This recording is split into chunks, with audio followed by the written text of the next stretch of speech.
ভাই দাঁড়ান, হাদিসটা শুনে যান।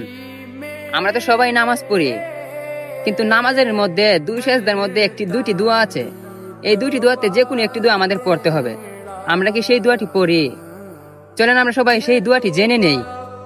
হযরত ইবনে আব্বার রাদিয়াল্লাহু আনহু থেকে বর্ণিত, রাসূলুল্লাহ সাল্লাল্লাহু আলাইহি সাল্লাম দুই সেজদার মধ্যে স্থানে একটি দোয়া পড়তেন, আল্লাহুম্মা গফিরলি ওয়ারহামনি ওয়া আজবুরনি ওয়াহদিনি ওয়ারযুকনি।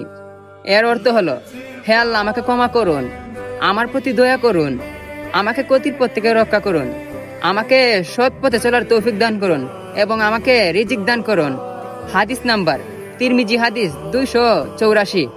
ভাই, আপনারা তো ভাই হাদিসটা শুনলেন এবং দোয়াটি শিখে সবসময় নামাজের সময় পড়বেন এবং ভিডিওটি শেয়ার করে দেন, যেন আপনার বন্ধু বান্ধব এই দোয়াটি শিখে সবসময় নামাজে পড়তে পারে।